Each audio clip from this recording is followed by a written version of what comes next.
Savoir d'où on vient, c'est ça. Nous aide à savoir où est-ce qu'on est. Oui, et où et, on va, et un peu où on va. Eux nous aident un petit peu à savoir où on va. On ne peut pas faire abstraction du passé pour savoir où est-ce qu'on doit aller. Non, absolument. Ouais.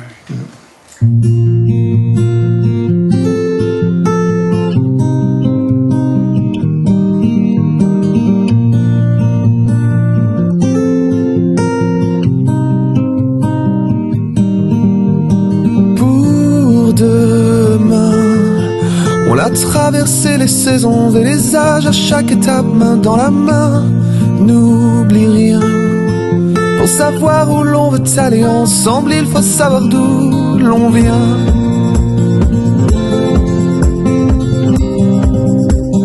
Dis-moi tout, je t'emmènerai loin. Pour demain, on a traversé les saisons et les âges à chaque étape, main dans la main. N'oublie rien.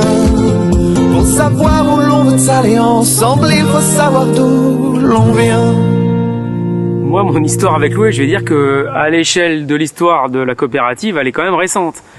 Ça fait, si je compte bien, et même si je vieillis, ça fait à peine 15 ans en fait que moi, mon histoire a commencé.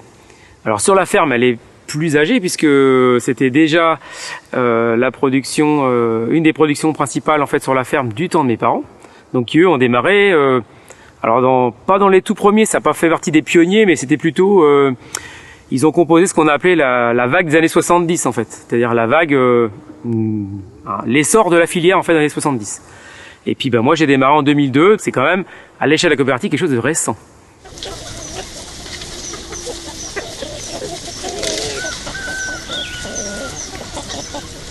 Le choix de la volaille de Loué est un choix naturel parce que, bien sûr, c'était la production de référence en Sarthe, s'agissant de production de qualité, une production qui avait déjà une très forte notoriété et qui, à l'évidence, rendait les éleveurs heureux, fiers et très, très satisfaits de leur rémunération également, puisque évidemment c'est quand même aussi une motivation. Mais voilà, donc j'ai fait ce choix parce que c'était un choix qui était devenu une évidence pour moi, et donc sans difficulté, j'ai choisi la volaille de Loué.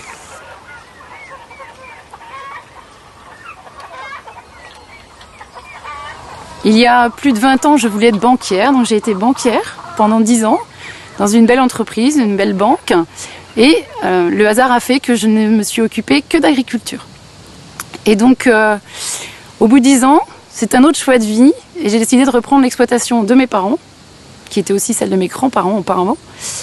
Et puis, par choix d'être libre dans mes choix, dans mon organisation, et puis pour un cadre de vie que j'avais moi connu et qui m'avait fait grandir et m'enrichir tout en étant sur ce site.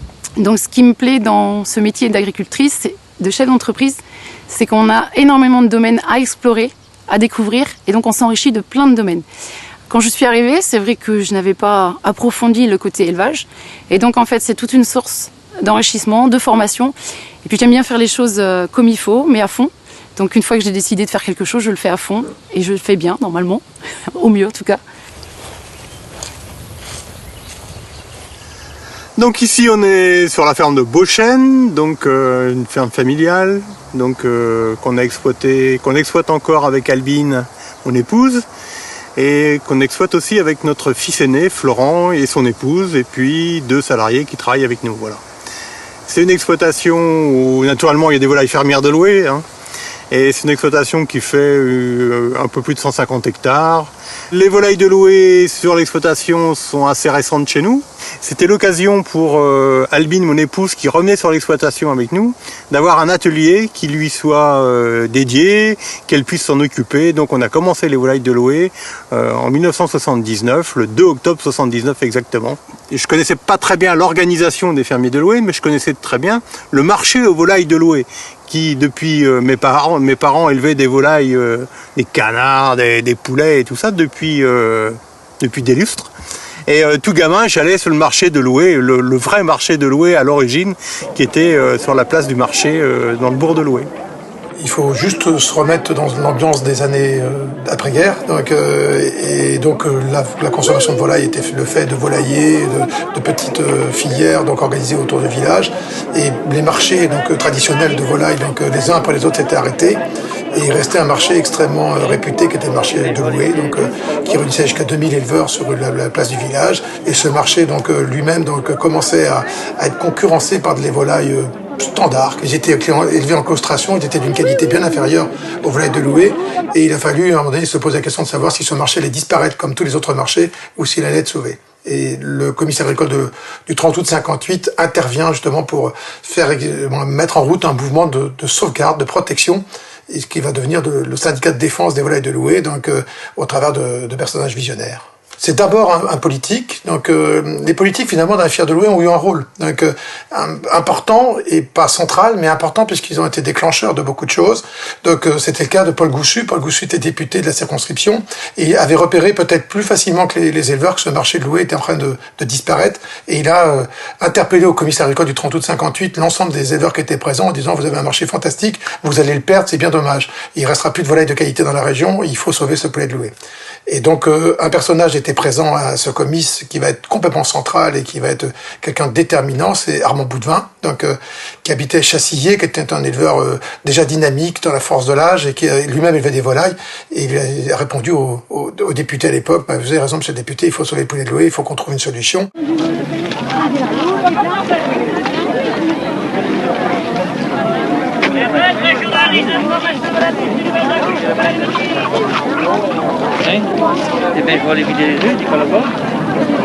Le poulet de Loué est un poulet traditionnel qui existait dans cette région depuis très longtemps et qui allait disparaître dans la masse du poulet industriel. Et pour conserver ce poulet de qualité, nous avons formé un syndicat de défense du poulet fermier de Loué qui a établi des normes de production. Ces normes de production sont celles-ci. Ce poulet est élevé jusqu'à 6 semaines comme le poulet industriel, c'est-à-dire avec les aliments du commerce. À 6 semaines, ce poulet doit être mis dans la nature et il ne doit consommer que des céréales. On ajoute un peu de condiment minéral, mais il ne se nourrit que d'aliments exempts de farine de viande, de farine de poisson et d'antibiotiques. Ce poulet a 12 semaines est enfermé, mis à la graisse, et là, il consomme toujours des aliments à base de céréales. En plus, le petit lait, le lait écrémé ou la poudre de lait qui le blanchit et qui lui donne une qualité exceptionnelle. Et notre chance, c'était présent aussi le DSA, directeur des services agricoles, c'est-à-dire le fonctionnaire, le responsable de l'administration du ministère de l'Agriculture de Paris en Sarthe, qui s'appelait Raymond Cheval. Et Raymond Cheval avait une expérience, puisqu'il avait participé au développement et à la protection du poulet de Bresse. Et il dit, mais moi je sais, et je vais vous aider à sauver ce poulet de Loué. Et tout a démarré finalement sur ce trio, qui va être assez vite accompagné par la suite d'Auguste Lambert, qui lui-même avait repéré que sa production de volaille de qualité, il pourrait peut-être mieux la faire et en vendre encore davantage et peut-être de meilleure qualité en s'associant avec ses producteurs qui avaient envie de faire quelque chose. Et quelques années plus tard, 1 an ou 2 ans après, il y a quelqu'un de très important qui est arrivé au fermier de Loué. C'est Raymond Vaugarny, qui était détaché de la DDA et qui était un employé, un fonctionnaire de la DDA, qui a été détaché auprès des producteurs de l'époque pour organiser et développer le poulet de Loué. Et là, vraiment, Raymond Vaugarny a été plus de 30 ans directeur de la coopérative des fermiers de Loué, et c'est vraiment une des personnalités les plus importantes dans l'histoire des poulets de Loué. On a eu à réfléchir sur la forme d'organisation qui allait être retenue pour protéger donc ces volailles de Loué, à savoir soit une appellation d'origine comme il avait été observé en Bresse, soit une autre formule qui venait d'être lancée en France par l'Association française des produits agricoles de qualité. C'est des membres du Club de Rome, des épicuriens, qui s'inquiétaient du devenir de certaines productions agricoles. Et ils avaient édité un cahier des charges permettant de sécuriser le consommateur en régularisant la production et en normalisant la production. Et c'est donc cette formule-là, AFAC Qualité France, qui a été suivie par l'organisation des volailles de Loué. Et nous avons donc œuvrait à partir de 59 pour obtenir une certification, un label, mais qui ne s'appelait pas le label rouge à l'époque, c'était le label AFAC Qualité France. Et c'est vraiment sous l'impulsion notamment de Raymond Vaugarny et des Sartois, et puis aussi accompagné des Landais à l'époque, qu'est née cette notion de qualité supérieure. Donc Loué obtiendra le premier label rouge pour le poulet blanc en 1966. Donc c'est vraiment la filière avicole et les Sartois en particulier qui ont fait naître les notions de qualité supérieure, la notion de cahier des charges, de contrôle, et le label rouge donc qui s'est suivi, qui finalement quelque part concrétisait toute cette volonté qui avait été celle de nos pionniers qui avaient repéré qu'il fallait surtout ne pas abandonner cette production de qualité qui était mise en danger par la production industrielle. Bien sûr, produire un poulet labellisé, cela entraîne un grand nombre d'exigences que nous précise M. Vaugarny, le technicien du syndicat. Quelle est la différence entre un poulet fermier et un poulet industriel? Comme le nom l'indique, les poulets industriels sont produits dans des unités importantes où l'on cherche avant tout la productivité, c'est-à-dire que ces poulets sont élevés dans un minimum de temps, alors que les poulets fermiers sont élevés dans des exploitations traditionnelles, des petites bandes, et ces poulets sont élevés en plein air dans tous les cas. Alors quels sont les impératifs pour obtenir un poulet fermier? Pour obtenir un poulet fermier, il faut partir d'un poussin qui soit de bonne qualité, qui puisse avoir accès à des parcours et qui ait une alimentation fermière, c'est-à-dire à base de céréales et de produits laitiers. Bon, ça veut dire qu'à l'intérieur du syndicat, l'éleveur doit observer une certaine discipline. Oui, les éleveurs sont tenus à une discipline qui tient à la caractéristique de cette production et puis aussi au fait collectif. Puisqu'il s'agit d'un groupement, il faut que tous les produits qui sont issus de ce groupement soient homogènes. Donc il faut que tous les éleveurs travaillent de la même façon et assurent une production régulière avec une qualité soutenue. Réunir des éleveurs pour leur apprendre des technologies, des techniques d'élevage, fallait quand même être assez hardi pour le faire. C'était pas dans la tradition. Dans le temps, c'était les parents qui apprenaient à leurs enfants à élever les volailles, ou les autres activités de la ferme. Bon, alors que là, c'était des gens de l'extérieur. Donc on a été proposé ce cahier des charges aux éleveurs de la région. Bon, ça n'a pas toujours été acquis et on n'a pas toujours été accueillis les bras ouverts parce qu'on avait tendance à nous dire qu'on venait pour réglementer l'agriculture. On m'a souvent dit, c'est pas vous qui allez venir nous montrer élever des volailles. Bon, il fallait prendre ça dans sa musette. On a joué la carte des fermières. D'ailleurs, beaucoup de fermiers, les hommes, ne voulaient pas s'intéresser à la volaille. Ils se contentaient, je vous l'ai dit tout à l'heure, d'aider la fermière à porter ses volailles sur le marché.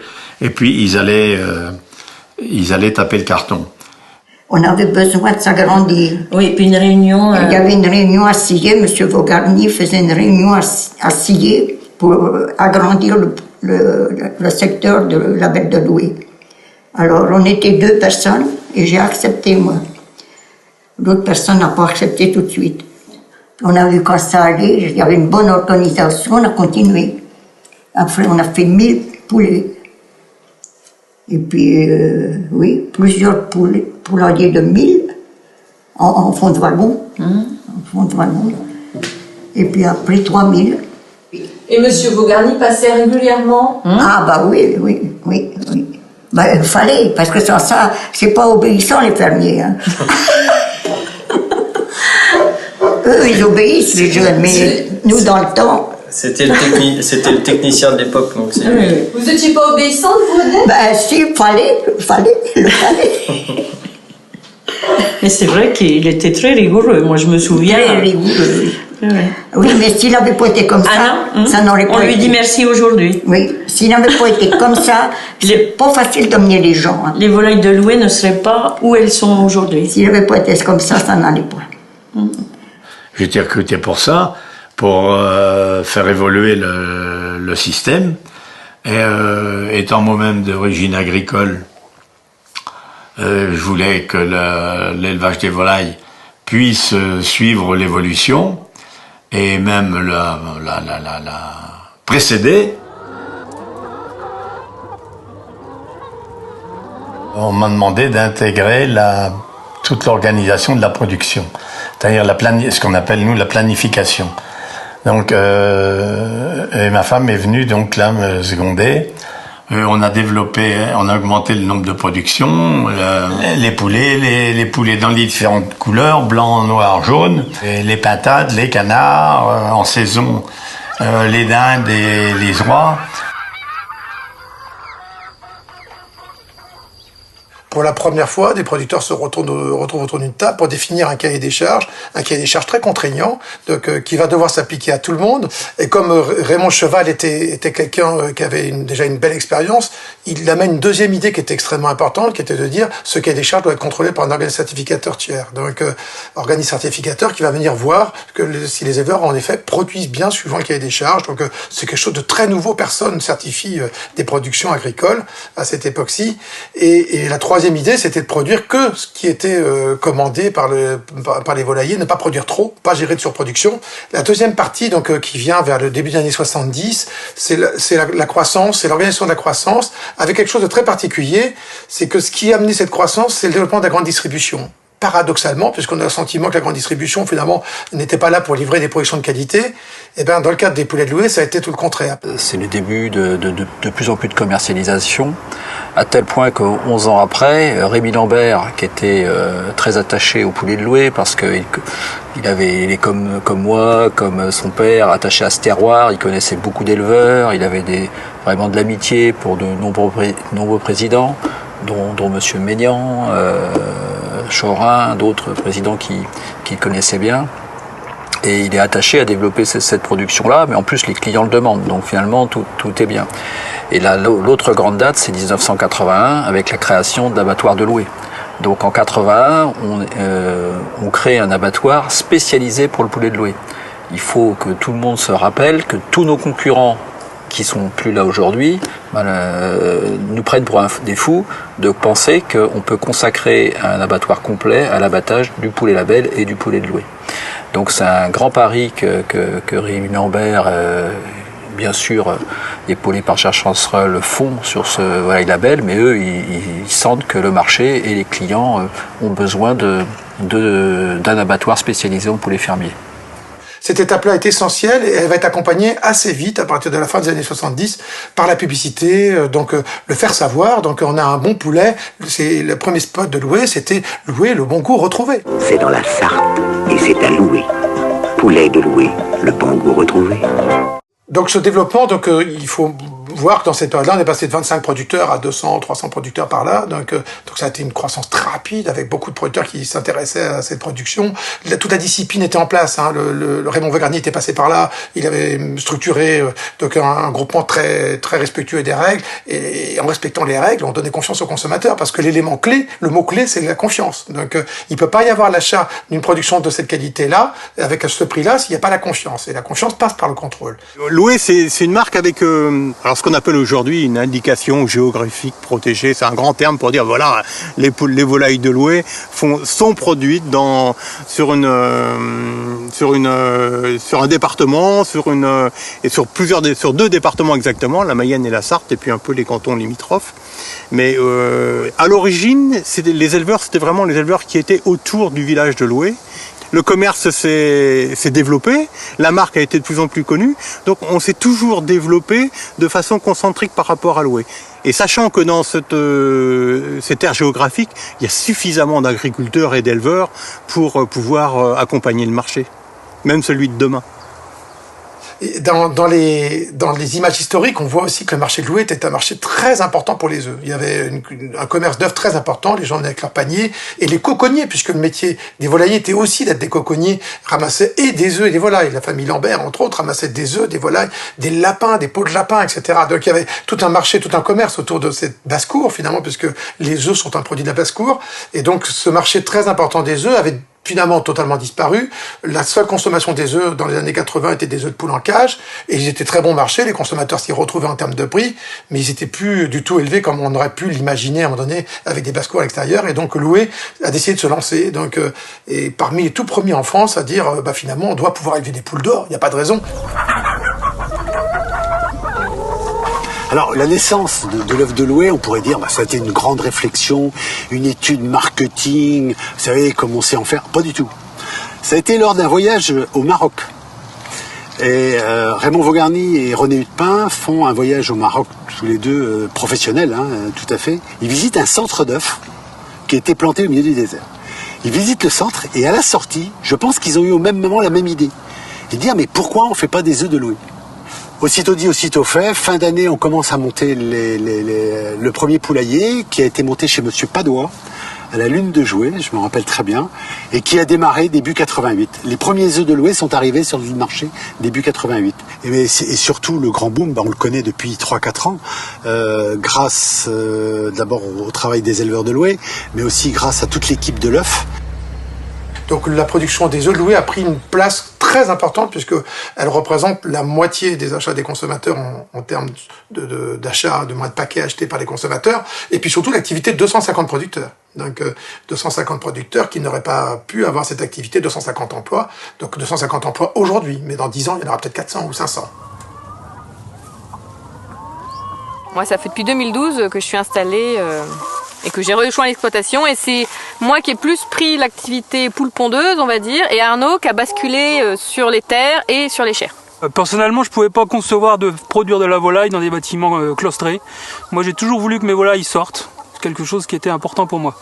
Et dans le sud de la Sarthe, c'est vrai qu'on n'était pas beaucoup développé au niveau Loué. Il y avait peu de bâtiments, puisqu'on doit être le 3 ou 4e éleveur de poules pondeuses à l'époque, quand on a construit là.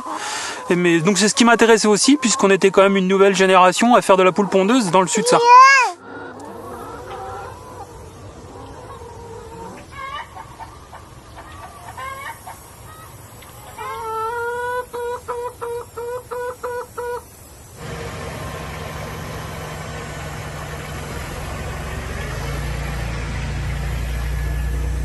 L'histoire de Loué est une histoire singulière, elle est très à part, donc il n'y a pas beaucoup de filières qui peuvent raconter une histoire aussi complète et aussi longue, et elle doit finalement, elle est due, cette histoire, à deux familles. Donc c'est une rencontre de deux familles, donc une famille de producteurs réunis au travers de sa coopérative, les familles de Loué, et une famille de volaillers, on va dire fédérés par la famille de Lambert, avec cette relation qui a démarré dès les premiers jours, donc dès 58, dès les premiers jours. Dès les premiers jours, ils étaient là, et dès les premiers jours, on a travaillé avec eux pour essayer de trouver une solution, pour structurer la filière, trouver des solutions.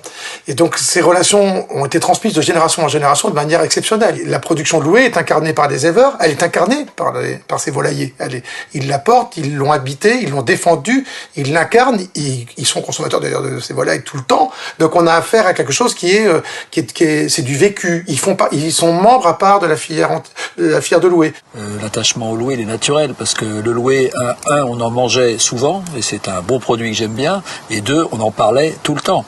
Et après, quand on participe directement à l'histoire, qu'on y contribue, forcément, moi je suis comme mon grand-père, je suis comme mon père, je pense que Loué fait partie d'LDC. Voilà, et qu'effectivement on est mariés, et j'espère que ce mariage va continuer de durer. C'est comme ça que j'ai pris du plaisir dans mon métier, et je pense que Loué est vraiment, même si LDC a beaucoup grandi, a d'autres marques, mais Loué c'est la marque de cœur de LDC, parce que c'est la première marque du groupe, c'est la marque du métier d'origine d'LDC, on est des volaillers. Les fondateurs d'LDC sont des gens d'ici, et sont des gens qui ont participé à l'aventure de Loué. LDC, c'est Monsieur Lambert, c'est Monsieur Dodard et c'est Monsieur Chancerolles. C'est des familles qui ont commencé dans le commerce de la volaille sur les marchés. C'est des familles qui n'ont jamais pris de distance par rapport à la Sarthe, par rapport à leurs origines, par rapport à leur métier. Ils habitent toujours dans leur village ou dans leur ville. Ils mènent pas grand train. Ils sont ancrés dans la terre sartoise, et donc je pense que ça a facilité une sorte de fusion qui est assez unique, parce que en général les éleveurs se méfient des producteurs, et les producteurs ne souhaitent pas dépendre simplement d'un seul réseau d'élevage, mais là il y a un petit miracle qui s'est produit, un petit miracle, je sais pas, sartois, louésien. Pour moi c'était élément très très important de ma circonscription. Quand on est député de Loué, de Sablé, de Brulon, voilà, on peut pas ignorer le syndicat des volailles de Loué. Donc c'était un rendez-vous qui était un rendez-vous, j'allais dire obligatoire, mais en même temps, c'était pour moi une occasion extraordinaire de rencontrer les éleveurs, de m'adresser à eux, puisque je crois que j'ai pris la parole devant l'Assemblée Générale quasiment tous les ans pendant, 25 ans, ce qui n'était pas d'ailleurs toujours si facile. Et puis c'était une force économique et l'assurance que même dans les crises, l'agriculture sartoise pourrait finalement tirer son épingle du jeu. Donc c'était absolument fondamental. Il y a un lien très très fort et très affectif avec les volailles de Loué. Pourquoi ? D'abord parce que cette communauté des éleveurs de Loué est extrêmement dynamique et elle envoie en permanence des signaux qui sont des signaux affectueux, affectifs. Enfin, ensuite, il y a un lien avec le territoire. On est fier d'une production qui a un retentissement très au-delà de nos frontières. Et puis, je sais pas, c'est peut-être le hasard, mais les hommes qui ont dirigé les volailles de Loué ont toujours été des personnalités fortes avec lesquelles moi j'ai toujours eu des relations très, très, très particulières, très fortes. Alors c'était Raymond Vaugarny avec son caractère difficile et son autorité parfois excessive, mais en même temps cette force de caractère qui a permis de bâtir le syndicat des volailles de Loué, c'était Eugène Le Rouge, qui était un personnage haut en couleur, à la fois incarnant la Sarthe profonde, traditionnelle, et puis en même temps capable de diriger les volailles de Loué. C'était Monsieur Maignan, avec une extrême gentillesse, une grande douceur, et puis aujourd'hui Monsieur Alinant et Yves de la Fouchardière. Voilà, donc c'est des gens avec qui on a noué des relations, j'ai envie de dire, amicales.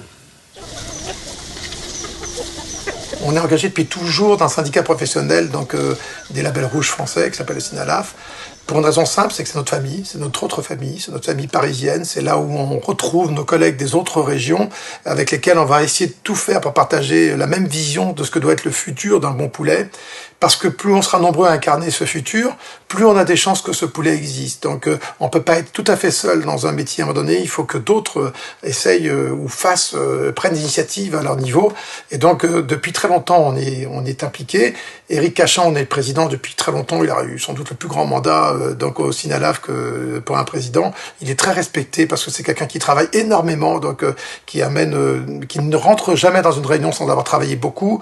Il a un sens de l'autre qui est exceptionnel, il a beaucoup de modestie, une modestie incroyable, puisque jamais il cherchera à s'imposer par la voix, mais uniquement par le raisonnement, la qualité du raisonnement, par la connaissance et par le sens de l'autre. Donc c'est quelqu'un qui a apporté depuis 20 ans à Loué une survaleur à Paris considérable. Les gens respectent la Fière de Loué parce qu'ils respectent Éric Cachan.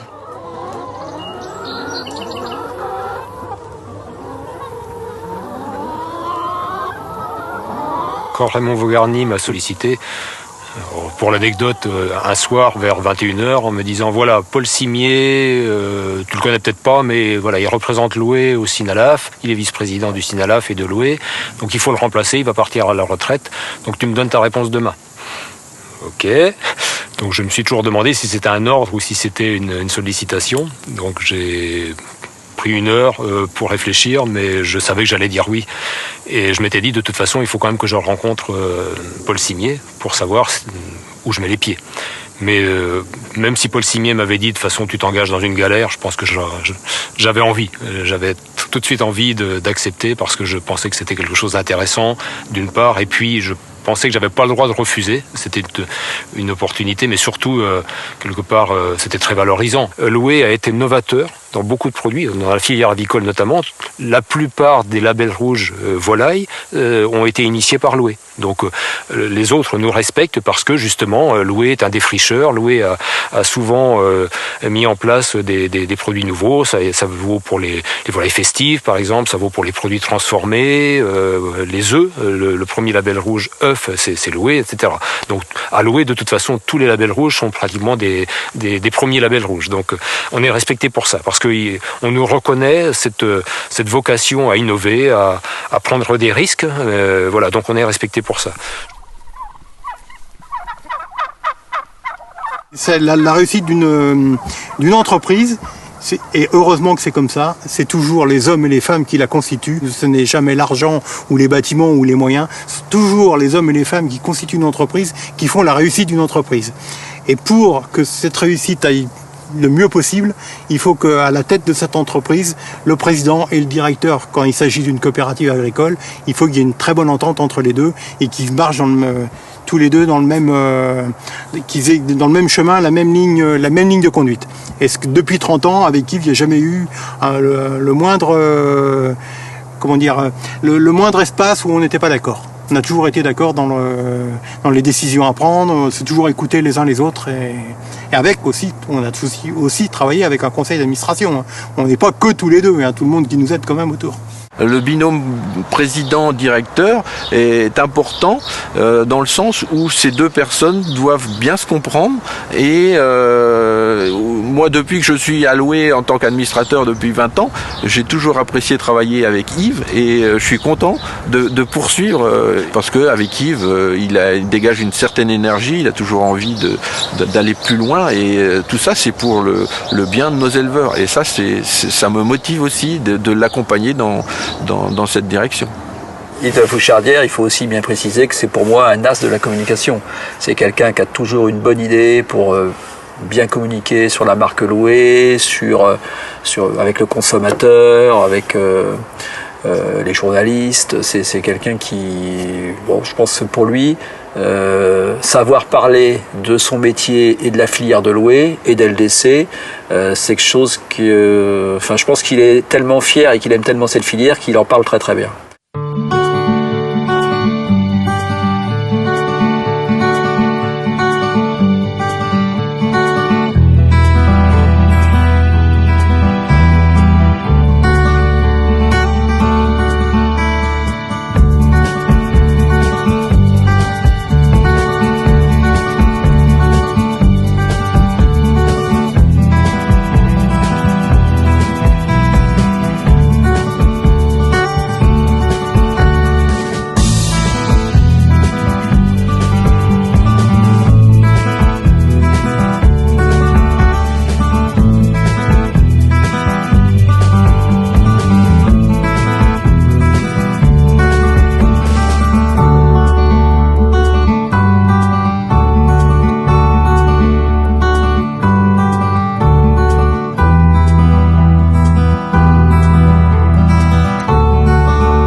Je suis obligé d'avouer que je suis pas un agriculteur comme un autre. Je suis un fermier de Loué. Je suis un fermier, par contre un fermier de Loué comme tous les autres, comme les 1200 qu'il y a autour de nous. Mais j'ai vraiment, je vais pas dire je, parce que c'est pas bien de dire je. Nous avons été, Albine et moi, et puis les enfants dans la famille, nous avons vraiment été dans une famille des fermiers de Loué, quoi. Hein, et avec un vrai sentiment d'appartenance, avec toujours au niveau de notre famille une volonté d'améliorer les choses. J'ai senti une énergie positive dans tout ce groupe qui finalement à chaque fois que j'allais au conseil d'administration, je ressortais réjoui parce que on a le sentiment de travailler pour avancer, pour faire avancer la filière tous les jours, tout le temps. Et depuis 20 ans, je m'éclate bien dans ce travail puisque c'est toujours positif, il en ressort toujours des choses positives. Et on a des retours lors de réunions avec tous ces éleveurs qu'on fait une fois par an, qui s'appelle la réunion des assemblées de section, et on ressent quand même un taux de participation de tous ces éleveurs qui viennent à l'information de leur coopérative, parce que on sent que les éleveurs se sentent bien chez nous. Et ça, c'est un réel plaisir de travailler pour tous. La mission la plus importante et ce qui nous donne, qui doit imposer à la personne qui représente, c'est d'être représentant de tous les éleveurs. Je veux dire, je dis souvent avec humour, vous pouvez engueuler Alain Alinan, ça me dérange pas. Mais le président des fermiers de Loué, là, je serai intraitable, implacable, et je répondrai bec et ongle, c'est le moment de le dire. Non, parce que j'ai une haute estime de la fonction du président des fermiers de Loué. Cette personne-là représente les 1200 éleveurs et aussi les salariés qui travaillent pour cette organisation-là, quoi.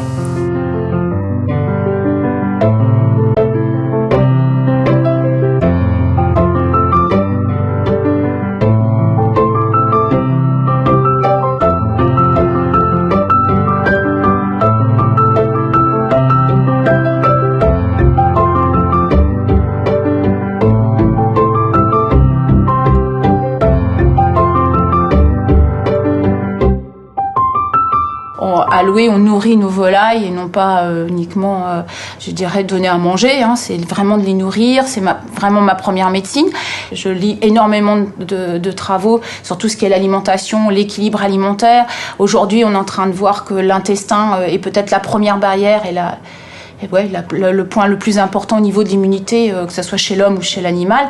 Et je me dis, aujourd'hui, je peux faire tout ça, le mettre en œuvre, même si c'est pas toujours simple, même si c'est à du long terme. Mais je me dis, on est en train de vivre une révolution au niveau de la médecine. Et moi, je me dis, je suis dedans, je peux le faire parce que je suis allouée, quoi. Et donc, c'est super. À l'époque, quand on a décidé de mettre à l'IFEL, j'étais hyper partie prenante parce que je revenais un peu à mes connaissances, à me dire je connais déjà plein de choses sur l'alimentation, mais je suis un peu freinée parce que je suis obligée de faire appel à des prestataires extérieurs. Donc la première chose, c'est que cette usine devait être une usine, on va dire, à marche en avant. Donc ça, la marche en avant, ça veut dire que quand on met une matière première, elle va directement, on va dire, dans les élevages, c'est-à-dire qu'il n'y a pas possibilité de retour en arrière, etc. C'était à l'époque assez original parce qu'en fait, souvent, une usine d'aliments n'était pas forcément conçue comme une usine, on va dire, agroalimentaire. Ensuite, cette usine, elle aurait pu être moitié moins grande, on va dire, mais on l'a conçue en fait aussi pour cuire les aliments. C'est-à-dire qu'en fait, on va injecter de la vapeur pour diminuer le taux, on va dire, de bactéries à l'intérieur. On fait pas du stérile. À Loué, je suis complètement contre le stérile parce qu'on sait que la nature a horreur du vide. Donc en fait, il y a un équilibre à trouver. Et je pense que ça, c'est une garantie aussi et qui nous a fait prendre beaucoup d'avance par rapport aux problèmes sanitaires des bactéries en fait pour le consommateur. Et puis l'autre élément, c'est qu'on a décidé aussi que tout ce qui allait rentrer dans cette usine allait être sans OGM. Il faut regarder les choses à notre époque. Donc notre époque pose des questions nouvelles, donc multiples. Ça a été le cas des OGM par exemple, il y a maintenant 20 ans. Donc les OGM sont arrivés et nous on a considéré que les OGM c'était pas fait pour nous, comme Armand Boudvin dans le temps avait pensé que les farines animales c'était pas fait pour nous. Donc on a écarté les OGM et on a bien fait de le faire. Puisqu'aujourd'hui on se rend compte que les OGM posent des problèmes, donc au moins pour l'environnement, c'est le cas par exemple pour le soja qui pose beaucoup de problèmes aujourd'hui. Et on verra que toutes ces nouvelles technologies ont un sens qu'à partir du moment où ils auront fait leurs preuves sur la durée. Nous on n'en veut pas tant qu'ils n'ont pas fait leurs preuves sur la durée. Mais c'est aussi le cas des questions de l'énergie. Donc l'énergie renouvelable est un très gros sujet.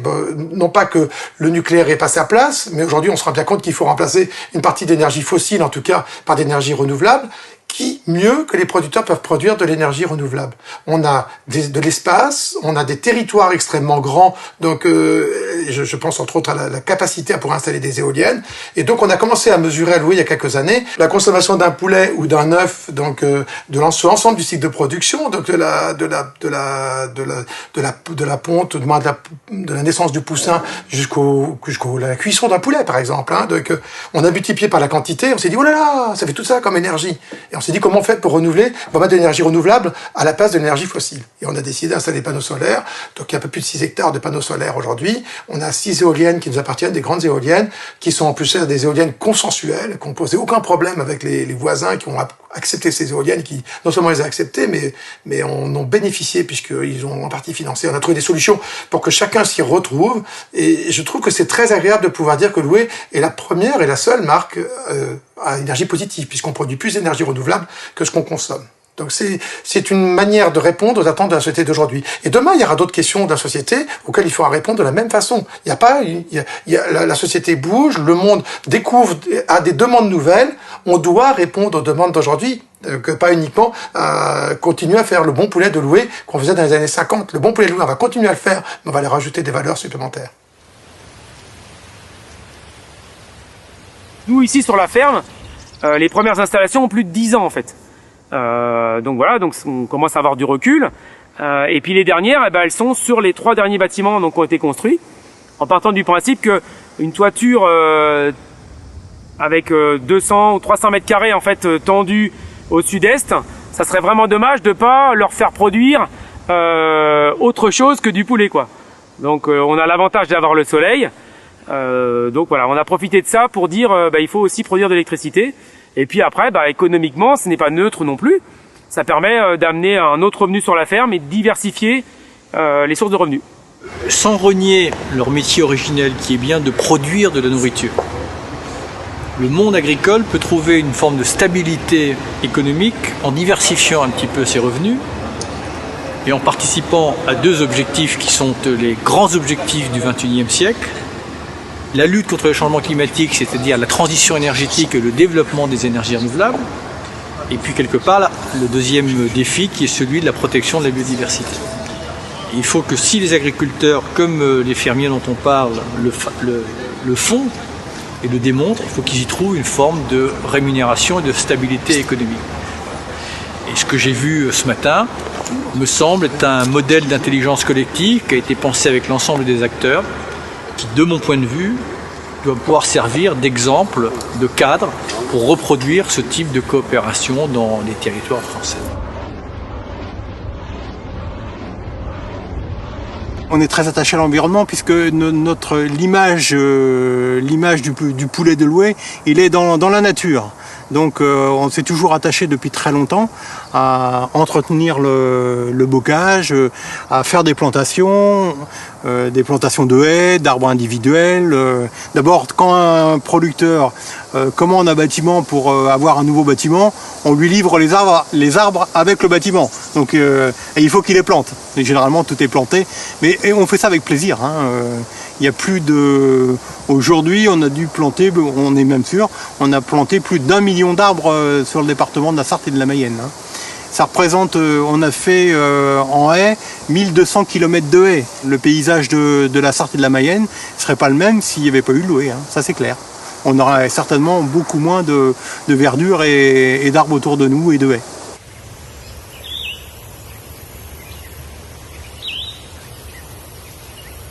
Le mot paysage, c'est le même mot que le mot paysan.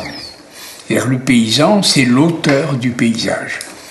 Et d'ailleurs, ce mot est très riche parce qu'il implique d'autres mots de la même famille, dont le paiement et la paix, opposés à la guerre. Oui.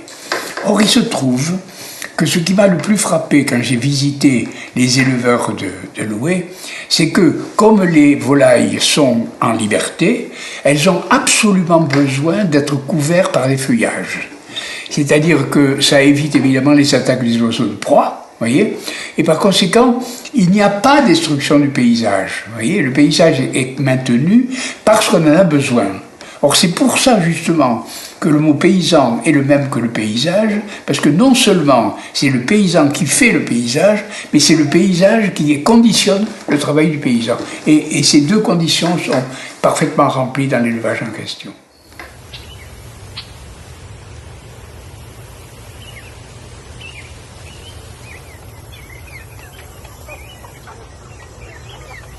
À Loué, dans les années, quand on regarde le film de Monsieur Boudvin, les poulets étaient déjà dehors, à gratter dehors, avec du céréales, etc. Mais c'est déjà du bien-être animal, le fait d'avoir un environnement enrichi, le fait d'aller dehors, le fait de mettre des arbres, donc de planter des arbres qui vont leur servir de repère. Vous mettez un poulailler de Loué sans aucun environnement autour, les poulets vont pas aller être curieux ou peu. Ça fait partie de l'environnement. Ensuite, il y a tout l'aspect herbe, puisque ça fait partie aussi du grattage, de l'enrichissement du parcours, ça fait partie de leur alimentation. Donc cette herbe, elle est aujourd'hui, c'est de la prairie. À Loué, on ne fait que des volailles qui vont sur de la prairie. Cette prairie, elle est bio. L'autre élément aussi, c'est que dans nos bâtiments, on a toujours mis des fenêtres. Ça a l'air banal. Aujourd'hui, on est en train de redécouvrir qu'il faut peut-être du soleil dans les bâtiments. À Loué, il y en a toujours eu. Ensuite, il y avait de la paille, parce que c'était logique depuis le départ de se dire nos éleveurs sont tous des agriculteurs, ils cultivent, ils ont du blé, ils ont des céréales. Utilisons la paille, mettons-la dans les poulaillers. Ma force a été aussi d'avoir une équipe avec des gens très hétéroclites, mais en fait c'est ça qui fait notre force, parce que c'est des gens différents, qui ont une histoire différente, c'est des hommes et des femmes, et en fait chacun apporte sa pierre à l'édifice, et je pense que c'est hyper intéressant, c'est-à-dire que moi toute seule je peux rien faire, avec l'équipe et tous ensemble on peut faire des super choses. C'est pas toujours simple, mais c'est un vrai défi des fois qu'on se lance. À Loué, en fait, en tant que vétérinaire, j'ai vraiment la chance d'avoir en fait des animaux à vie longue. Donc en fait, on donne du temps au temps, et donc ça c'est hyper intéressant parce que en fait, pour pouvoir faire appel à des médecines comme des médecines qu'on dit douces ou comme de l'homéopathie ou de la phytothérapie, on n'a pas une réponse immédiate. On va mettre 2, 3, 4, 5 jours pour avoir une première réponse. D'autre part, on est plus dans l'individuel, c'est-à-dire qu'on travaille avec des petits lots. C'est aussi par rapport à notre consommateur, je pense que quand il achète notre poulet de Loué, ou notre volaille de Loué, ou notre œuf de Loué, derrière, il a cette connotation en se disant, normalement, on a pris soin de l'animal, il y a pas beaucoup de médicaments. Souvent, quand j'interroge ou que je suis en famille, il me dit, mais Martine, tu n'utilises pas d'antibiotiques à Loué parce que ton poulet, c'est quand même, très proche du bio. Quelle est la différence? La production biologique à Loué, c'était très facile. C'était pas compliqué du tout, puisque la production nos volailles étant élevées dans des conditions très naturelles, finalement, avait très peu de problèmes techniques, sanitaires. Donc, les producteurs avaient très rarement recours avec l'équipe technique à des antibiotiques ou des choses comme ça. Et donc, en fait, on est sur des productions qui sont à élevage très tranquille. Et donc, passer de la production label à la production biologique, finalement, c'était un demi-pas. Il y avait 20 pas à faire pour passer d'une production standard à une production label, et juste un demi-pas à faire pour passer à la production biologique. Ce demi-pas, donc, beaucoup de producteurs le font actuellement et continueront à le faire pour accompagner la croissance du marché. Nous, à Loué, on a toujours cru à la bio. Donc, c'est pas quelque chose de nouveau. La bio était très mal organisée, très mal structurée dans les années 80. Et au milieu des années 90, on a décidé de consacrer une partie de nos élevages à la production biologique authentique, c'est-à-dire sur des petits bâtiments, avec des céréales produites localement, avec des fermes converties, avec une démarche qui était une démarche globale d'exploitation, pas une démarche d'opportunité. Et donc, on a porté cette bio un peu difficilement les premières années. Et il y a simplement une petite dizaine d'années que la bio a pris beaucoup de place et que les consommateurs en veulent tous. Mais on est resté sur cette optique de rester sur une agriculture biologique fermière, une agriculture biologique de petite taille, parce que la bio va connaître elle aussi sa segmentation dans les prochaines années. Il y aura une bio à 2 vitesses, c'est une évidence. Ce qui fait aussi certainement un petit peu notre force, c'est d'apprendre à écouter. Moi, je me dis, il faut écouter surtout les gens qui viennent nous voir.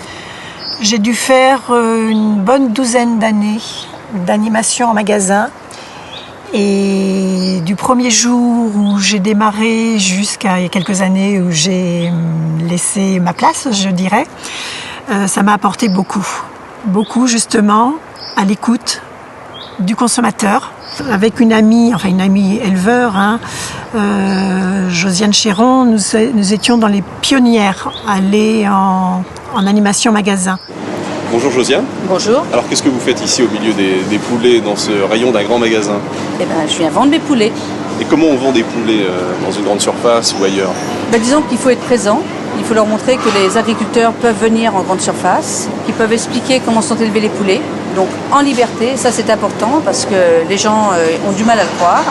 Leur expliquer les différentes souches de poulets. Et ils sont sensibles à votre présence dans le magasin? Énormément. Énormément parce qu'ils ont l'impression d'aller au marché et de venir carrément aux producteurs et ça c'est important. Ils oublient toute la grande surface. On leur donne des prospectus comme ça, on accueille les gens à venir dans nos élevages parce que nous on n'a rien de caché, s'ils en visitent un, ils auront tout vu. Chaque éleveur fait pareil, donc ça c'est très important de leur faire comprendre ça. Qu'est-ce que vous leur dites finalement pour les convaincre d'acheter votre poulet? Quel est l'argument principal? Qu'il est fermier et qu'il est élevé en liberté. Ça c'est le grand premier critère. C'est ce qu'il faut. Pour vendre son produit, il faut être à l'écoute des gens. Pour beaucoup de consommateurs, Loué, c'est une référence de qualité, c'est une référence de gamme. Et évidemment, ça renvoie à des efforts qualitatifs d'agriculteurs. Mais si on veut bien, en plus, aller plus loin et regarder, c'est d'abord une histoire d'hommes et de femmes qui, dans la durée, se sont associés pour être maîtres de leur destin, assurer certes la rentabilité, la commercialisation de leur production, mais aussi pour ce qu'on appelle aujourd'hui créer de la valeur, que moi j'appelle tout simplement créer une vie, des modalités d'expression, une promesse sociétale. Et pour moi, Loué, c'est un modèle. Dans l'histoire de Loué, on a des producteurs qui ont assumé ensemble leur destin, sans aller taper à la porte des budgets européens ou nationaux, c'est-à-dire sans taper le consommateur en amont par des subventions, qui ont créé leur propre marque. Donc ils l'ont façonné à l'image qu'ils voulaient et ils en sont propriétaires. Et donc dans ce modèle, il y a l'antithèse d'une France râleuse et qui attend tout des autres. Moi j'adore ça. Je trouve que on a là... vous savez, on écrit plein de livres sur l'histoire des marques, depuis Steve Jobs et Apple jusqu'au au créateur de la Smart, de la Swatch, etc. Mais Loué, c'est vraiment une superbe saga. Que les consommateurs ont acquis un niveau de confiance dans Loué qui est phénoménal, donc qui nous exprime d'ailleurs souvent dans les enquêtes, qu'on voit quand on va faire des animations magasins, quand on rencontre les consommateurs ou à différents endroits, en agriculture par exemple. Et les consommateurs supposent que Loué est bien élevé en liberté, suppose que Loué se comporte bien avec les animaux, suppose que Loué se comporte bien avec les éleveurs et rémunère correctement ses éleveurs, suppose, mais le suppose suffisamment fort à un moment donné pour faire confiance et nous acheter. Et ils ont raison. C'est la vérité. Et je pense que les consommateurs se rendent compte parce que l'authenticité de beaucoup de choses apparaît dans nos publicités, apparaît dans beaucoup d'endroits. Et je crois que la répétition de nos messages d'année en année, de génération en génération, est entendue. Et c'est probablement cette accumulation de confiance, plus que le concept lui-même, qui fait que Loué continue à réussir. J'ai montré aux autres.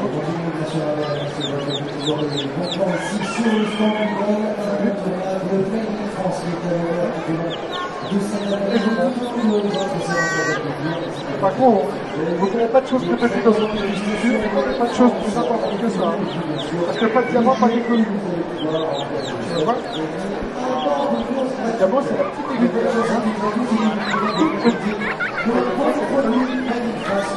tu vas aller dire que tu as fait le diamant du mec comme tout ça.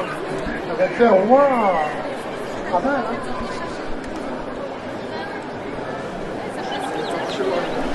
Tu sais ce que c'est le diamant? Oui. Je montre encore. Petit bec qui est en fait dans un bout qui est piquant, qui en fait quand le poussin il perce, et après il retire et tout le tour il fait la même chose. Ah oui. Et comment tu sais ça toi? Je sais ça parce qu'une fois j'ai fait une exposition de poussins. En fait, le poussin il allait éclore et j'ai vu qu'il faisait comme ça à la fin. Le dernier après il est tombé. Ah oui. Juste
Ce que j'adore, moi, c'est quand les poussins ils arrivent.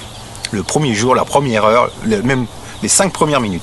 Rester, 5 minutes dans le bâtiment et les voir courir dans tous les sens, ça c'est vraiment le moment que je préfère, quoi. Et justement, c'est là qu'on voit le comportement des poussins.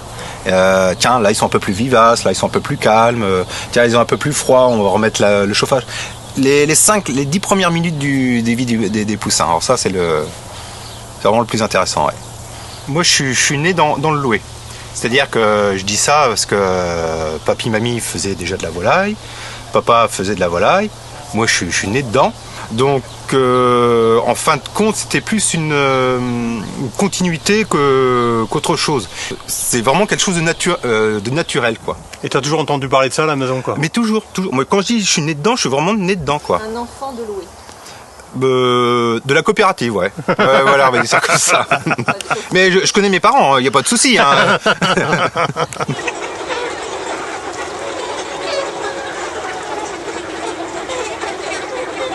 On se rend compte quand on reprend l'histoire de Loué en tant que telle et de Loué dans le monde agricole, qu'il y a vraiment eu des choix assez audacieux pour l'époque. À l'époque où Loué est sorti, que quelques agriculteurs ont décidé de lancer cette démarche-là de bien-être, de volaille à l'extérieur, c'était un truc un peu fou, qui ne l'est plus du tout aujourd'hui, mais c'était des gens qui étaient convaincus, qui se sont battus, qui ont monté, qui ont imposé aussi une rigueur à la filière et à nous, éleveurs. Aujourd'hui, nous, notre génération, je dirais qu'on en récolte le fruit de tout ça, de toute cette chose qui a été mise en place pendant 60 ans. Et donc à nous, jeunes générations, de perdurer, de continuer et de pas oublier l'histoire pour pouvoir avancer plus, quoi. Et de garder cette essence même de bien-être, de liberté, de respect de l'animal, de respect du produit et du respect du consommateur. On sait le travail qui a été fait. Je sais que le travail était énorme et je sais qu'il reste encore beaucoup de travail, quoi. Mais on est quand même sur des bases extrêmement solides, hein, quand même. Ça, donc c'est déjà un très bon point pour commencer. Quand on s'installe, c'est déjà un bon point pour commencer. Voilà. Notre coopérative, elle est très solidaire vis-à-vis de tous les membres de la coopérative, hein, de tous les coopérateurs.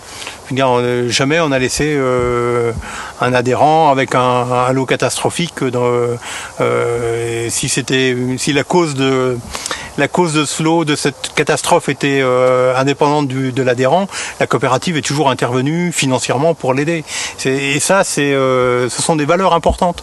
Pour un jeune qui arrive dans une structure comme celle-là, savoir que la coopérative a des fonds propres et aussi elle a des moyens économiques et aussi la volonté d'aider en cas de difficulté, ça c'est très important aussi. Moi, si j'ai un message à donner aux anciens c'est de laisser la place aux jeunes. Bon sang, l'avenir, il est pas avec les gens qui ont 60 ans, il est avec les gens qui en ont 35, quoi. Mais on est content d'avoir la présence, comme dit papa, des anciens. Oui, voilà. Oui, je comprends. Et c'est vrai sur notre exploitation, et c'est vrai aussi dans le conseil d'administration. On va revenir à mon côté président.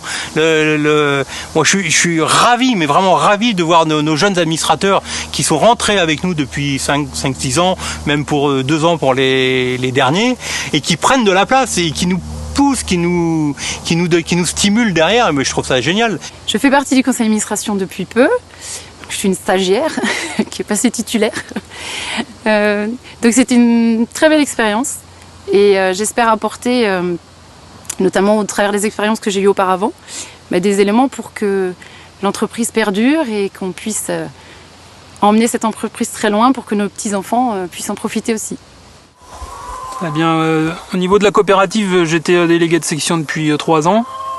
Et puis donc l'an dernier, Yves et Alain nous ont proposé à notre exploitation une place d'administrateur, de stagiaire administrateur à l'époque. Donc c'est une place que j'ai acceptée avec l'accord de ma femme. Et donc j'ai été stagiaire depuis septembre 2016. Et donc j'ai été élu administrateur à la very assemblée générale. Donc c'était quelque chose d'important. On a été très fiers qu'on nous propose cette place-là, puisque je pense qu'on avait envie aussi d'apporter notre pierre au bel édifice qu'est la CAFEL, et pour pouvoir développer la CAFEL et concrétiser tous les projets à venir. Donc on est fiers de faire partie de cette belle famille, de parler de notre produit Et puis quand les gens mangent du poulet de Loué, ils nous disent que c'est très bon. Donc en fait, on est content aussi parce que on fait des bonnes choses. Donc voilà, on ferait quelque chose dont on ne serait pas fier. Je pense qu'il faudrait plus le faire. Parce que ce qui rend heureux aussi chaque jour, c'est de faire quelque chose dont on est passionné et qu'on aime bien, mais aussi qu'il y ait une reconnaissance de ce qu'on fait. Et donc on l'a au travers du consommateur et au travers des visiteurs qu'on a et qui sont très heureux de participer à notre petite vie de temps en temps en visitant les lieux. Voilà. Il est capital dans un travail donné d'avoir un produit et de présenter ce produit dans le commerce, aux consommateurs et ainsi de suite. Et là, il y a œuvre, vous voyez, c'est-à-dire on fabrique quelque chose qui est utile, non seulement utile, mais qui est de qualité. Et bien entendu, à ce moment-là, celui qui fait une œuvre, il se vante de son œuvre, vous voyez, il est content de son œuvre. Et bien entendu, si les poulets sont bons, il est bien clair que c'est ça l'œuvre. Il y a à la fois quelque chose qu'on fait et quelque chose qu'on fait bien pour une utilisation la meilleure. Voilà.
Alors pourquoi je suis ici aujourd'hui? Donc c'est le comice cantonal de Sablé qui a donc lieu à Solesmes.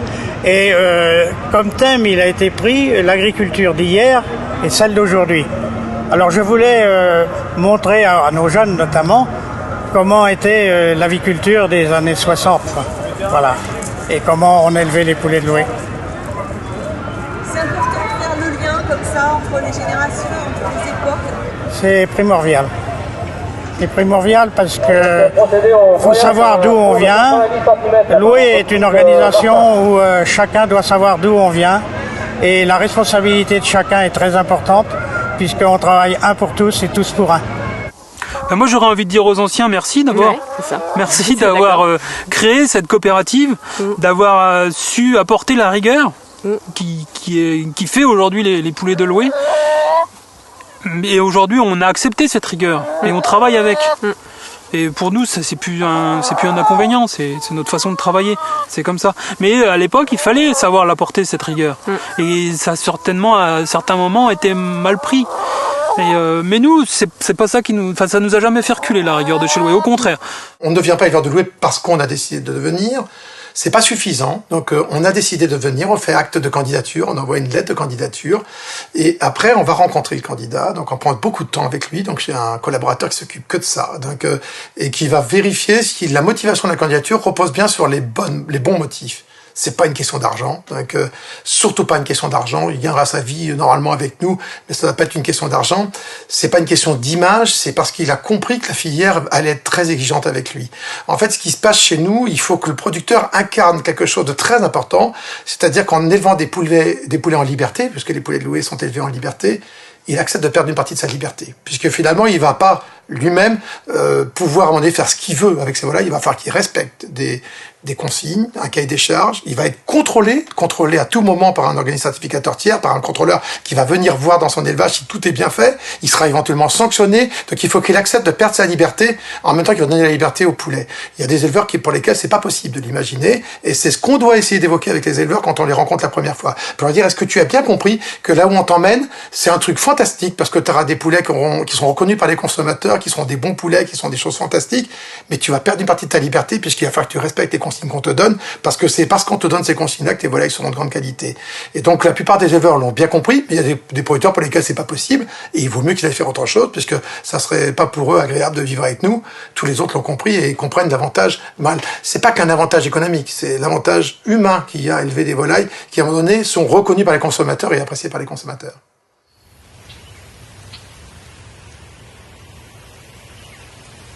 Ici, en fait, on avait un exploitant qui était Eric Huette, qui, 2-3 ans avant sa retraite, a décidé d'accueillir un jeune et de l'associer avec lui, qui est Antoine Touché, tout en préparant l'installation de Stéphanie, donc la femme d'Antoine, au départ d'Eric. Donc ce qui a été fait au moment de l'installation d'Antoine, c'est qu'on a procédé à la rénovation des bâtiments. Ils ont construit 2 bâtiments neufs, ce qui fait qu'aujourd'hui Stéphanie peut très facilement, puisqu'elle est en phase d'installation, remplacer Eric. Donc les jeunes sont arrivés sur le siège de l'exploitation. Et voilà, le but c'était finalement, sur une exploitation où il y avait une personne qui y travaillait, d'installer 2 jeunes. Et je pense que c'est plutôt un bon exemple quand c'est préparé d'avance. Voilà un petit peu le projet de la reprise de cette exploitation-là. Avant nous, il y avait quelqu'un qui a travaillé pendant 40 ans sur son exploitation et qui l'a mené au bout, qui arrive à la transmettre à 2 jeunes. Donc c'est très bien. Et puis il nous a aidé entre la transition, la société pendant 3 ans que j'étais associé avec lui, on a tout fait pour mettre l'exploitation à peu près en ligne et qui est prêt à tourner pour nous avec Stéphanie, quoi. Donc ça, je le remercie de nous avoir aidé à mettre l'exploitation prête à tourner, quoi. Il n'y a plus qu'à travailler aujourd'hui. Pour une bonne installation, il faut avoir un bon cédant. C'est-à-dire qu'il ne faut pas avoir simplement quelqu'un qui dit « je veux installer », il faut qu'il le montre. Et là, on en parlait tout à l'heure un peu en aparté avec Antoine, mais ça a vraiment été le cas. C'est-à-dire qu'il y a un cédant qui a tout fait pour qu'il y ait une installation cohérente sur son site et avec un couple. Donc quand c'est bien préparé, après ça roule tout seul, quoi. Voilà.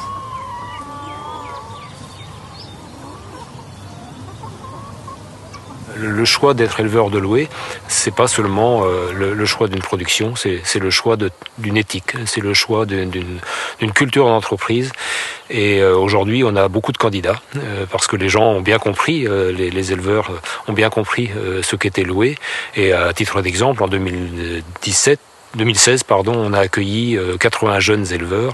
La moyenne d'âge d'ailleurs des éleveurs de louer est bien inférieure à la moyenne d'âge des agriculteurs de la Sarthe et de la Mayenne, d'environ 10 ans. Ça montre bien le dynamisme de louer, la volonté des jeunes de s'y installer. Donc aujourd'hui, c'est un plaisir de voir tous ces jeunes qui arrivent, qui renouvellent la génération. Et en l'occurrence, sur mon exploitation, donc j'ai ce plaisir aussi de pouvoir accueillir un jeune qui, a priori, si ça se passe bien, mais j'en doute pas, sera là dans quelques années, quelques mois maintenant, pour venir d'abord en tant qu'associé, puis me succéder. Donc surtout un jeune qui n'est pas issu du milieu agricole directement, même si ses grands-parents étaient agriculteurs, mais c'est vraiment un plaisir de pouvoir accueillir des jeunes qui ont une ouverture d'esprit, qui portent un regard sur louer, sur l'agriculture en général, qui n'est pas seulement un regard de producteur, qui est un regard d'entrepreneurs qui ont compris qu'ils s'installaient dans une filière et avec de multiples fonctions à assumer, de multiples rôles et pas seulement le rôle de producteur en tant que tel. On s'est rencontrés au mois de novembre dernier. Moi je revenais d'un voyage à l'étranger où j'ai passé 1 an à peu près en Australie avec ma copine et du coup je cherchais du travail puisque j'avais plus de travail à ce moment-là. Et moi depuis tout petit j'avais toujours ce rêve de m'installer, quoi. Donc je l'avais gardé un peu de côté. Et plus ça allait, plus je me disais que ça allait être compliqué puisque mes parents sont pas issus du milieu. Et du coup, j'ai entendu parler qu'à ce moment-là, qu'Eric cherchait quelqu'un pour travailler. Et quand je suis arrivé, on a discuté, puis on a parlé un peu de ce que Eric voulait dans l'avenir, son projet. Et donc j'y ai réfléchi plusieurs semaines quand même, parce que quand ça vient comme ça, on n'est pas forcément prêt. Et c'est vrai que je me suis dit, c'est une belle opportunité et il faut y aller, quoi. Ça m'a vraiment conforté. Dès les premières semaines, j'ai vraiment su que c'était ça que je voulais faire. Et je m'y sentais bien. Et même aujourd'hui, je me sens un peu chez moi ici, quoi. Donc c'est très agréable. Je pense que j'ai gardé la même image depuis que j'ai commencé. Vraiment une production de qualité, un respect de l'environnement, de l'animal.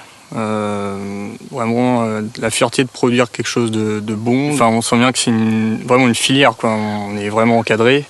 On connaît le responsable, on connaît tous les gens qui organisent la filière finalement. Même les éleveurs, on a l'occasion de se rencontrer, ce qui n'est pas le cas forcément dans d'autres filières. Donc oui, on sent bien la notion de famille.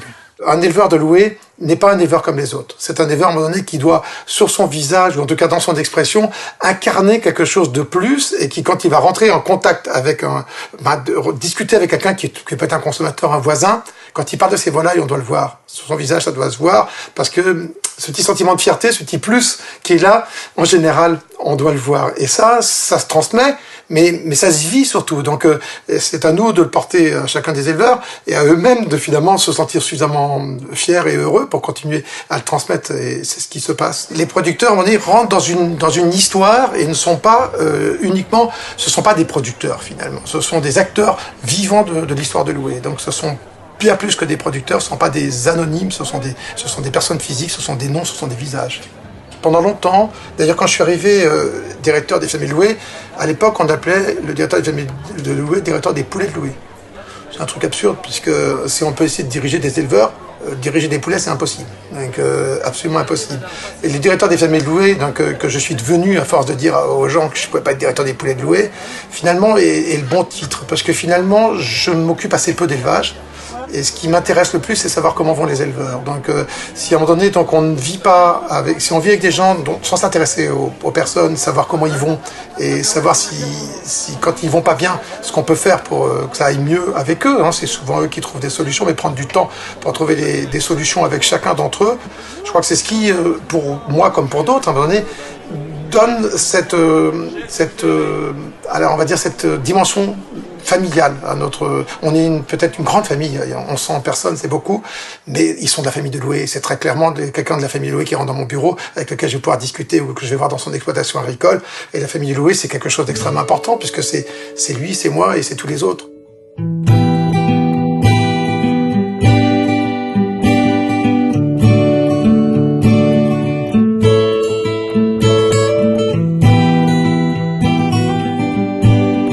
Moi, c'est Sawadogo vraiment.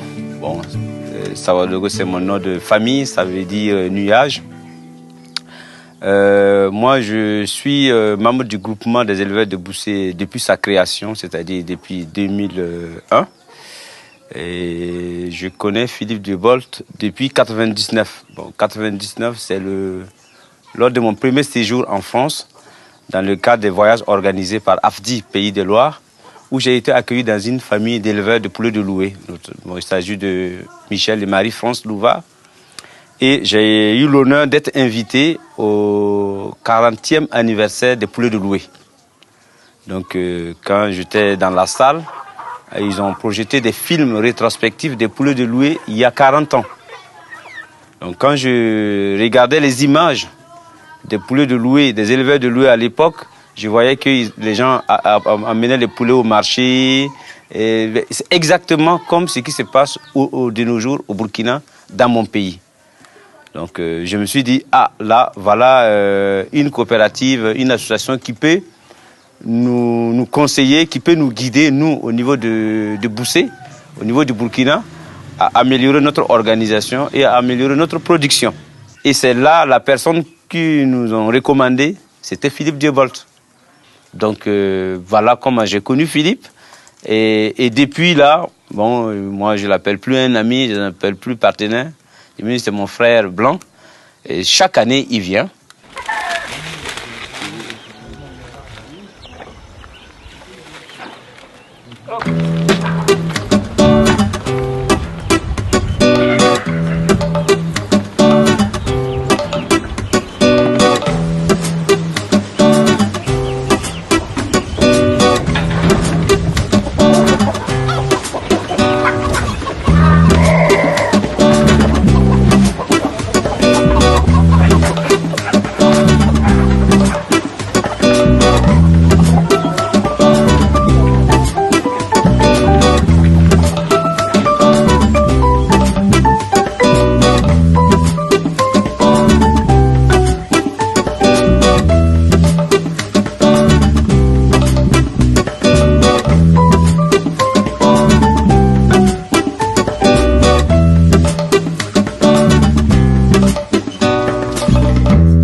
l'expérience qu'on a ici depuis 15 ans avec les Burkinabés, ça fait partie de la vie des fermiers de Loué.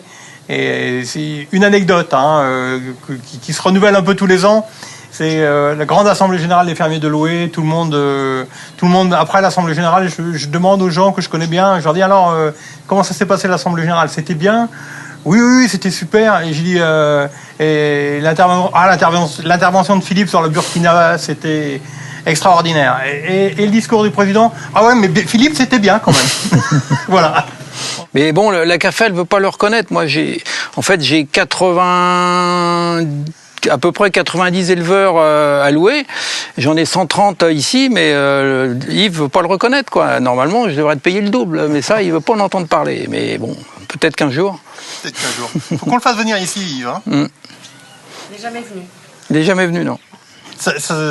Je sais pas si ça va pas assez vite pour lui, peut-être. Mais par contre, il a toujours soutenu le projet. Toujours. Ah, il m'a jamais, oui. Il a toujours. Et c'est lui qui est un peu à l'origine, hein, parce qu'au départ, moi, je demandais juste des sous. Au départ. Je demandais que finalement la cotisation CAFEL pour des fermiers de Loué pour l'AFDI soit un peu plus conséquente de ce qui existait. Et c'est lui qui a dit non, on va pas donner des sous. Je veux bien donner des sous, mais pour un projet avicole. Donc c'est grâce à lui que ça a démarré comme ça, parce que sinon, moi, j'aurais jamais osé lui demander. Ah, j'aurais jamais osé lui demander.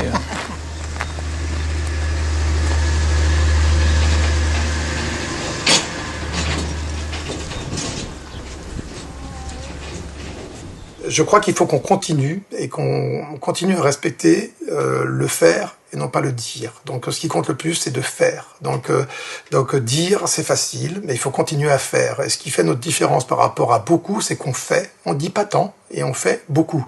Donc il faut continuer à faire. Et pour les générations futures, je crois qu'il faudra prendre en compte au maximum la cohérence. C'est-à-dire qu'on ne peut pas produire des animaux, produire sur une exploitation, donc avec un modèle d'élevage à un moment donné qui est très incarné par ce que souhaitent les consommateurs, et ne pas être cohérent sur l'ensemble de l'exploitation. Donc la notion de cohérence va devenir quelque chose de complètement essentiel, et la cohérence de notre filière par rapport à l'ensemble de son message, par rapport aux attentes des consommateurs. Mais le mot qui va nous guider de plus en plus sera le mot de la cohérence. Donc on sera jugé sur la cohérence, pas uniquement sur ce qu'on fait, mais sur la cohérence globale. Pour réussir, il faut que chacun soit comptable dans son action, dans son travail, de l'enjeu collectif. Et cette filière a su, dès le départ, à la fois s'organiser, appliquer des cahiers des charges, et surtout impliquer les producteurs à la réussite collective. Ça, je crois que c'est une valeur très forte, qui fait que ce projet, il est porté par un ensemble d'acteurs. Ceux qui gèrent bien sûr cette filière, ceux qui ont la charge de commercialiser les produits, de les vendre, de communiquer, mais aussi ceux qui sont bien sûr les producteurs, c'est-à-dire ceux qui donnent cette capacité d'avoir des produits de qualité à distribuer. Donc chacun est responsable, et je crois que ça c'est une valeur très importante, et c'est un engagement qui est à la fois collectif et individuel. Voilà un élément clé aussi de la réussite des poulets de Loué. Et moi, ce qui me rend très satisfait, c'est qu'ici, à Loué, on a une vraie stratégie de production qui correspond en plus à ce que je pense être l'avenir, au travers de la prise en compte et de la dimension économique, de la dimension sociale et de la dimension environnementale. Donc on a ce qu'on appelle les 3 piliers du développement durable. Un bon moyen finalement de mesurer l'impact économique d'une filière comme la nôtre, c'est d'aller faire un tour dans les villages. Et aller voir dans les villages où se trouvent les volailles de Loué, c'est-à-dire globalement ce département de la Sarthe et de la Mayenne. On rentre dans ces villages et on constate qu'il y a encore des commerces, peut-être moins qu'il y en avait autrefois, évidemment. Il y a encore des écoles, il y a encore une activité, une vie de village qui existe encore.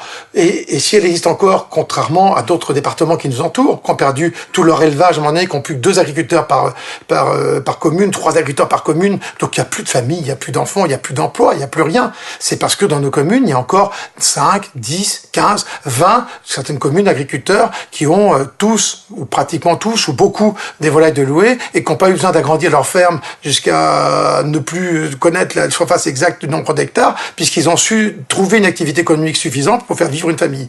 Et cette capacité à garder une agriculture familiale de taille humaine, à un moment donné, donc, donne à notre territoire une image et une vie économique complètement à part.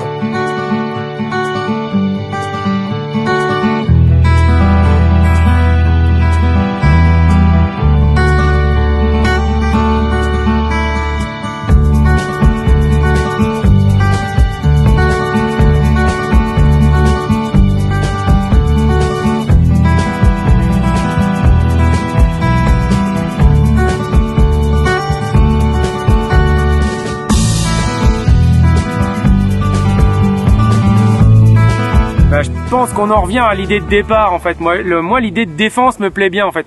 Alors ça fait terme très guerrier quoi. Mais il faut pas le voir dans son aspect guerrier, il faut le voir dans son aspect préserver quelque chose qu'on a reçu et puis le transmettre. Et en faisant le pari que celui qui va le recevoir, il ait la même idée quoi. Il soit pas dans le vocabulaire guerrier mais qu'il continue à le défendre pour continuer à le transmettre. Je pense que c'est ça qui résume bien Loué quoi. C'était né de la défense en fait d'un type de production. Aujourd'hui on est plutôt dans la défense en fait d'un modèle familial d'agriculture en fait avec plus de valeur ajoutée qui fait vivre plus de monde. Donc je pense que ça participe à ça quoi. C'est vraiment ces valeurs humaines moi. C'est plus ça qui m'intéresse quoi. Et l'homme dans tout ça. C'est toujours fondamental de transmettre une histoire, des valeurs, une expérience, même si les situations ne se répètent jamais de manière équivalente. Mais s'agissant des fermiers de Loué, parce que c'est une expérience presque unique, parce que c'est une réussite exceptionnelle, elle doit d'autant plus être transmise, expliquée, non seulement pour que l'aventure de Loué continue, ce qui est fondamental, et c'est difficile parce qu'il faut se réinventer en permanence. On va être dans un monde où les habitudes alimentaires vont encore changer de façon très radicale, où les habitudes de commercialisation vont complètement être modifiées, où les modes de paiement vont changer, enfin, où l'équilibre ville-campagne va encore se transformer. Donc les fermiers de Loué, ils vont encore devoir affronter des défis ou relever des défis nouveaux. Et pour les affronter, il faut qu'ils aient conscience de l'héritage, du chemin qui a été parcouru, et qu'ils se souviennent de leurs valeurs. Ce qu'il faut arriver à transmettre, c'est les valeurs humaines en fait qu'on a réussi à créer pendant les 30 ou 40 ans qu'on a travaillé.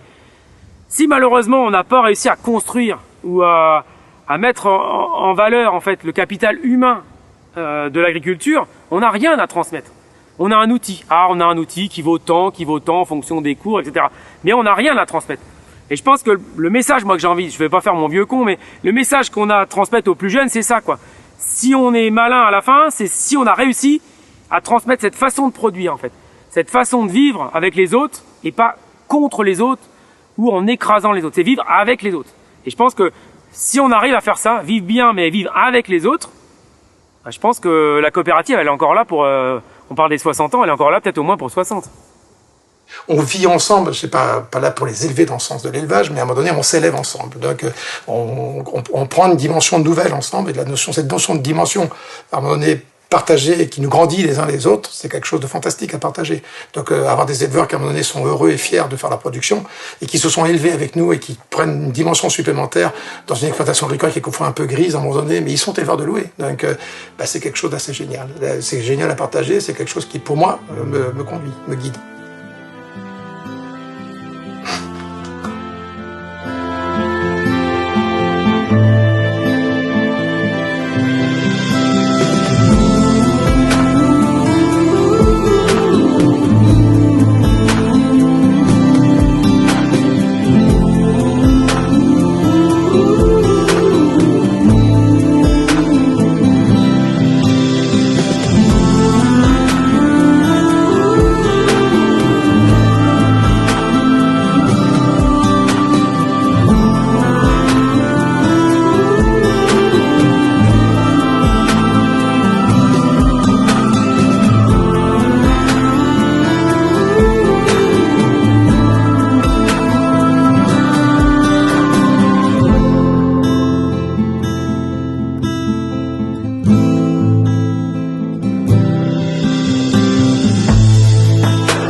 traverser les saisons et les âges à chaque étape, main dans la main. N'oublie rien. Pour savoir où l'on veut aller ensemble, il faut savoir d'où l'on vient.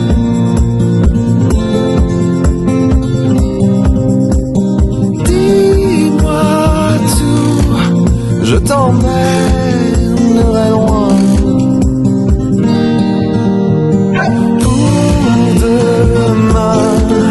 On a traversé les saisons et les âges à chaque étape, main dans la main. N'oublie rien. Pour savoir où l'on veut aller ensemble, il faut savoir d'où l'on vient.